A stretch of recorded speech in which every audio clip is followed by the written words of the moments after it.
আপনারা জানেন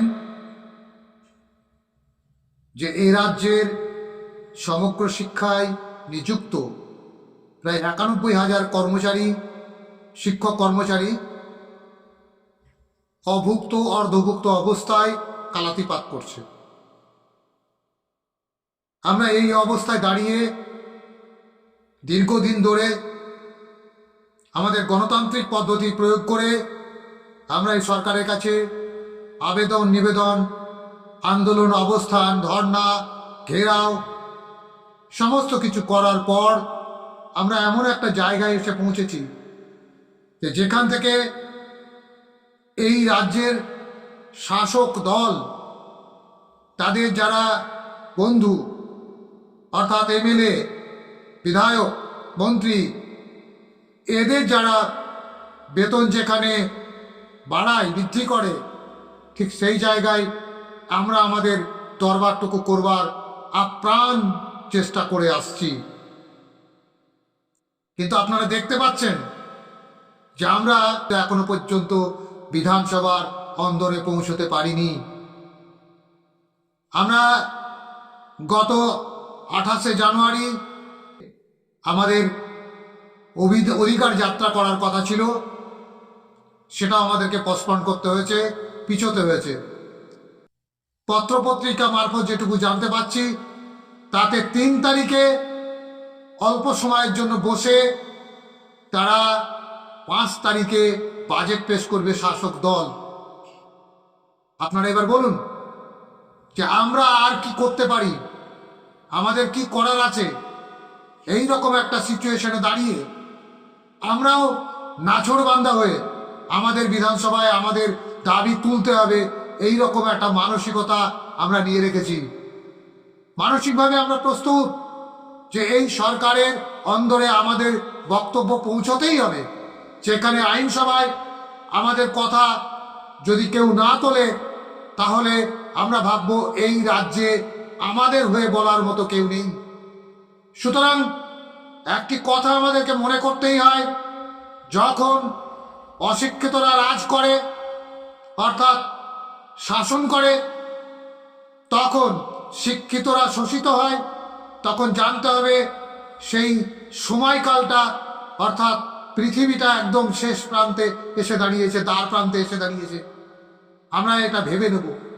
আমরা দেখতে পাচ্ছি যে আমরা যারা এখানে কাজ করছি, চাকরি বলবো না, কাজ করছি যারা, তারা ন্যূনতম বেঁচে থাকার অধিকারটুকু কি উপলব্ধ হতে পারে না তাদের জন্য?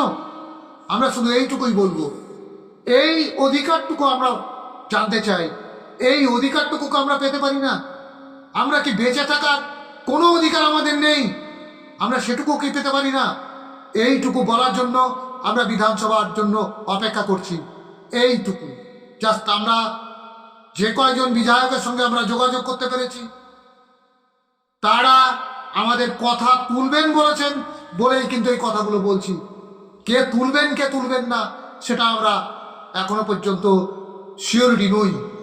কিন্তু একটা বিষয় আপনাদেরকে জানতে হবে, আপনারাও আমাদেরকে কাকড়ার মতো টেনে ধরছেন। আমরা সরকারের বিরোধিতা যেমন করছি না, সরকারের পক্ষেও গান গাইছি না। আমরা আমাদেরটুকু বলতে চাইছি, বোঝাতে চাইছি যে আমাদের আর সংসারটা চলছে না।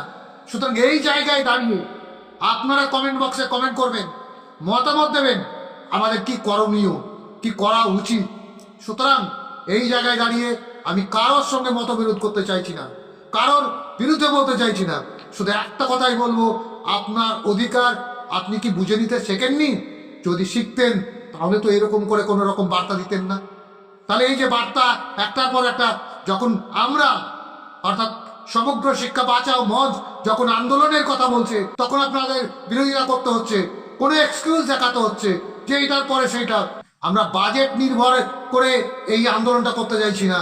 আমরা চাইছি যে এই সরকারের অর্থাৎ মমতা বন্দ্যোপাধ্যায়ের তৃতীয় মন্ত্রিসভার একদম অন্তিম প্রান্তে এসে পৌঁছেছি। সেই জায়গায় দাঁড়িয়ে তাদেরকে বলা তারা আমাদের জন্য কি করবে কি করবে না, এবং বিরোধীরা কি বলবে বলবে না, এইটুকু পৌঁছে দেওয়া। বাকিটুকু সরকারের ইচ্ছা হলে করবে, ইচ্ছা না হলে করবে না, এটা স্বাভাবিক, এটা আমরা বুঝে গেছি। সুতরাং এই বোধটা আমাদের যে নেই তেমনটা না, তেমনটা মনে করার কথা না। আমরা বিশ্বাস করি না এদেরকে, এরা লেবারও ভাবে না, আমাদেরকে এরা লেবারও ভাবে না। সুতরাং এরা যে প্রো কন্ট্রাকচুয়াল এমপ্লয়ি হবে না, এটা ধরে নিয়েই আমাদেরকে এগোতে হবে। আর আমরা এটা ধরে নিয়েই এগোচ্ছি বলেই আমাদের মনের মধ্যে কোনো চাওয়া পাওয়া, কোনো রকমভাবে দুঃখ যন্ত্রণা কাজ করছে না। লড়াইয়ের সামনে আমরা সদা সর্বদা এগিয়ে। আপনারা যদি এই লড়াইয়ে থাকেন, যদি সবাই সকলে অর্থাৎ 91,000 কর্মচারী যদি সিংহবার অন্ততপক্ষে 60,000 যদি রাস্তায় নামে, আশা দিদিমণিদের মতো করে যদি তারা নামে, তাহলে আমরা অন্ততপক্ষে ভাববো যে আমাদের দাবি আদায় হতে পারে। তা ভীতি রেখে আমরা ভাবতে পারি না। সুতরাং আপনাদেরকে নামতে হবে, আপনাদেরকে আসতে হবে, আলোচনার জন্য বসার জন্য রাজ্য সরকারকে একটা দৃঢ়তার মধ্য দিয়ে দৃঢ়তা প্রকাশ করে তাদেরকে সামনে নিয়ে আসতে বাধ্য করতে হবে। এইটা যদি আমরা বাধ্য করতে পারি তাহলেই জানবো যে আমরা লড়াইয়ে জিতব, আদারওয়াইজ নই, কখনোই সম্ভব হবে না। এইটাই আপনাদেরকে বলা, এইটুকুই আমাদের বার্তা। সুতরাং আপনারা ততক্ষণ পর্যন্ত আমাদের ঘোষণা পর্যন্ত অপেক্ষা করুন এবং প্রস্তুতি নিয়ে রাখুন। সর্বাত্মক প্রচেষ্টা আমরা শুরু করেছি, প্রচেষ্টা করছি, আপনারা আমাদের সঙ্গে থাকুন। সকলকে সংগ্রামী অভিনন্দন জানিয়ে শেষ করছি। ধন্যবাদ।